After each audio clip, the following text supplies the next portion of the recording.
trong vẽថ្មីដល់នេះសិន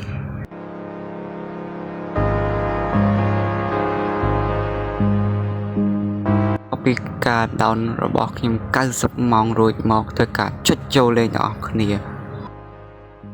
កន្លែងនេះឃើញកតតំណក៏ចុចយកកតលេងម៉ែវគ្គ3កច្ឆាមីនៀនចង់3តោន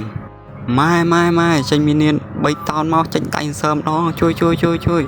ដាញ់សើឈាមតាន់ដូចក្បៃតបទៅចេញដាញ់សើចេញមីនៀនម្ដងម៉ែច្រើនណានិយាយថាមីនៀនតាន់ដូចក្បៃវាយអត់ដាច់អត់ចង់ដាច់សោះមីនៀនតាន់ដូចក្បៃ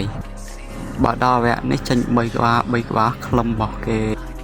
ម៉ែចូលវគ្គទី1ចេញអូធានយាអូយធានចេញមកតាន់ដូចក្បៃម៉ែវាយមានស្រក់ឈាមអីមកបន្តិចស្រក់តាពី3ឈាមម៉ែអើយបន្ទាប់ពីវាយឯងចូលដល់វគ្គថ្មីចេញកូនដៃសៃណាបន្ទាប់ពីវាយកូនគេម៉ែឪគេទៅក៏ធ្វើការមករករឿងដល់ប្រទេសធំក្រោយក្លេកបាក់ទាំង3លែន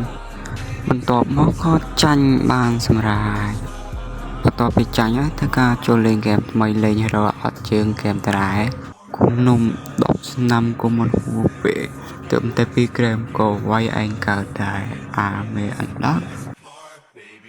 បន្ទាប់ពីវាយតាក់មកចូលវាយយ៉ាក់បែនតែធំមែនតែអាយ៉ានេះតាន់ដូចកវៃធំក៏ធំ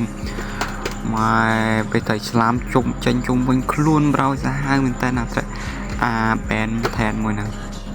បន្ទាប់ពីវាយតែស្លាមមកវាយអណ្ដាកម្ដង3ក្បាលចេញមកចេះជប់ទឹកដូចកាយកតាប្រហើយ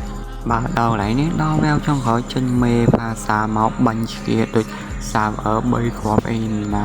មកគ្រាប់ចង់ធ្លាក់ក្អួតរបស់វាដែរណាបាញ់3គ្រាប់ហើយគ្នាឯងងាប់អស់លេងមានណាចូលទៅវាយដែរបាក់កមានអីគឺចាញ់ធម្មតាគ្នាយើងវគ្គមួយហ្នឹងវាយអត់ដែរឈ្នះទេលេងឡើងច្រើនវគ្គហើយ